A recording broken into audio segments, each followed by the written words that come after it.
Hey guys, uh, I don't even know who I'm saying hi to. So, hello, you who are listening and watching this video. I've been thinking to talk about this topic for a while. It's one that is close to, I won't say close to my heart, but it's in my field of work, it's in my profession, and it is the current electricity crisis. Um, there are there's so many things to talk about in that space, but what I think is maybe useful to highlight is the various ongoing things in that space, um, and then perhaps you guys can drop comments on specific things that you'd like me to maybe elaborate a little bit more on. And hopefully in future even bring other people to talk about who know a little bit about it. So the one of the main things around the electricity crisis that South Africa is undergoing right now is, that there isn't enough generated electricity to supply demand.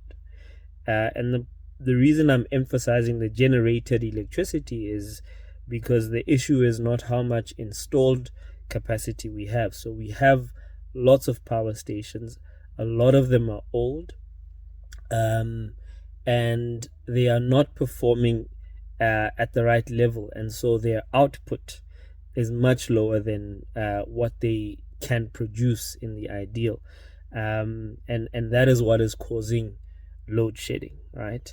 It has become it's at a point where it doesn't even matter whether we're in winter where there's a high load or in summer where there's generally a lower load. There's just not enough production happening, so that's the one part, which is what causes load shedding. So a lot of people, I think, are now like understand what load shedding is. Another thing to it is the breakdowns. So you'll see the load shedding announcement from Eskom, which is, we were going this many thousands of megawatts of planned maintenance. We were servicing the power stations, but we had unforeseen breakages which have caused 15,000 megawatts of unplanned shutdowns. Those are the breakdowns of these plants, and those breakdowns have become so frequent uh, across so many units at so many power stations that they are usually multiple times more than the planned maintenance. So Eskom will plan to maintain 5 gigawatts of capacity, and then 19 gigawatts will break. That's it's close on 4 times the amount of additional unplanned maintenance. And the reason the breakages are so important is because they are speaking to the fact that over the past couple of years there has been an ongoing, or there's supposed to have been an ongoing maintenance program at Eskom, but there are an increasing number of breakages. So the question is, well, what has been maintained and what has been broken? What is the link between that? Are we getting results from the maintenance? Are some of these machines or power stations at a point where they really actually just cannot work anymore? And those are the questions that, part of any kind of energy solution or energy or electricity and load shedding solution needs to speak to we have X number of power stations. Which ones are we going to continue maintaining? Which ones are we actually just going to drop? And then it comes to the third question, which is, okay, if load shedding is being caused by there not being enough electricity generated to meet the demand, and things are breaking down more than they are working, where are we going to get additional generation or new generation capacity to plug those gaps? One, plug the gaps, and two, actually enable economic growth, right? And this is where the field that I'm specifically passionate about and work in comes in, is renewable energy. So renewable energy is an umbrella term for a variety of technologies which generally or typically use an infinite and renewable source of energy. So the sun, for solar PV, the sun is effectively infinite. There's no fuel that we need to get from the ground or from wherever, which can end at some point. The wind is a similar thing. Wind is free and it'll always blow. So that's the renewable aspect of it. And there are other types as well, right?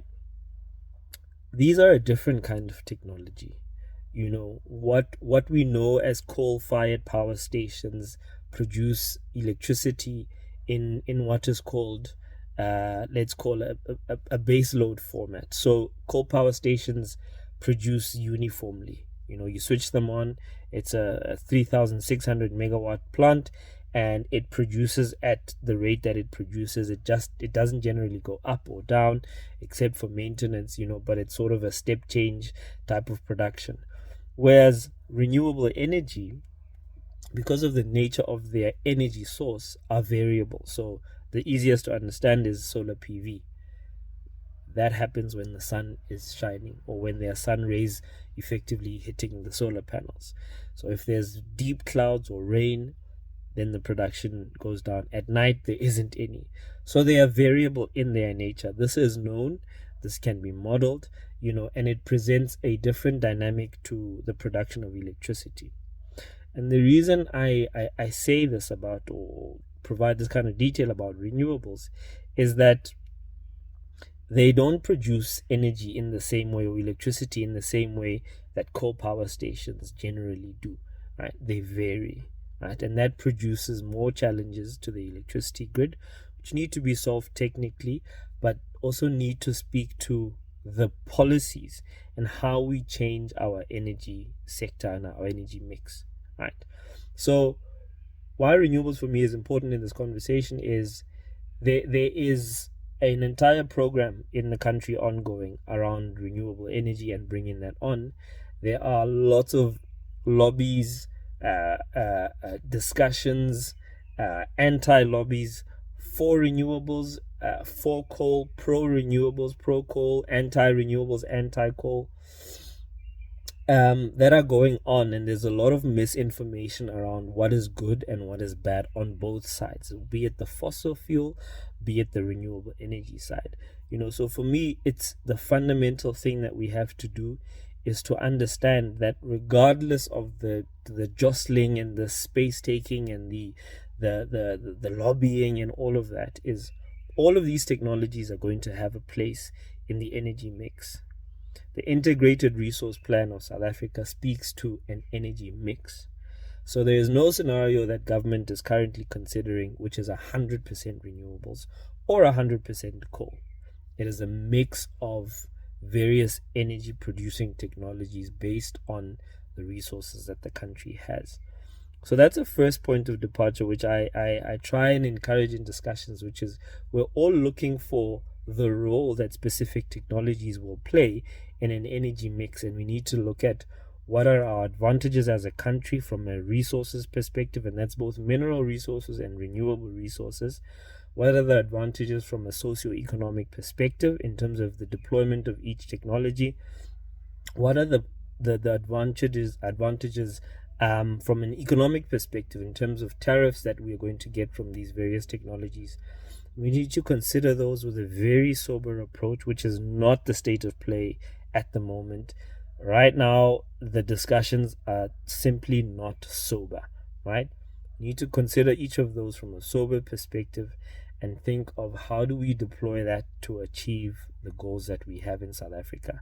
And maybe as a final point from me in terms of those goals, one of the goals that absolutely, I think, has to be included in any kind of development and infrastructure solution creation in South Africa is that infrastructure has to, and that investment has to have a socio-economic benefit to South Africa. We're a country with massive disparities, massive inequalities, very bad economic growth, if any, in the past few years, decades even. And look at my lighting.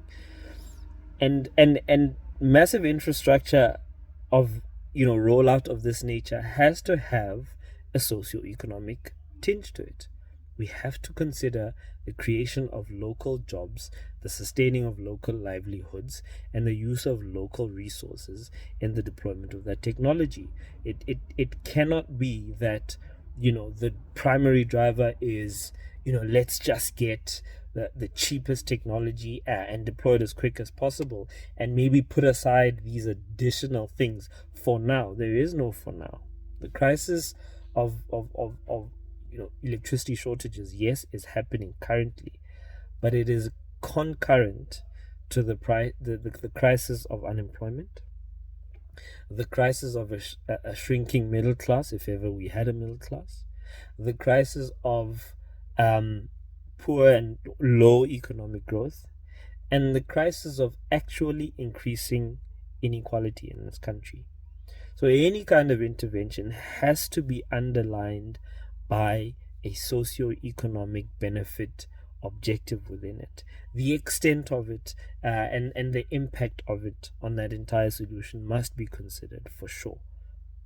But we cannot put that aside and just say, cheapest electricity at all cost. So I've raised three things: what is load shedding and what causes the lights to go out, this matter of maintenance and plants forever breaking down, and the role of renewable energy. Right? Let me stop there for now. It's a Friday. Let's go and enjoy myself, have fun with my girls. But if there are any further questions, points of interest, or things you disagree with, and I hope they are, drop them in the comments, or message me, and let's expand on all of these. And there's obviously lots of other things involved in it, in politics and all of that, and happy to get into those discussions. But for now, happy Friday.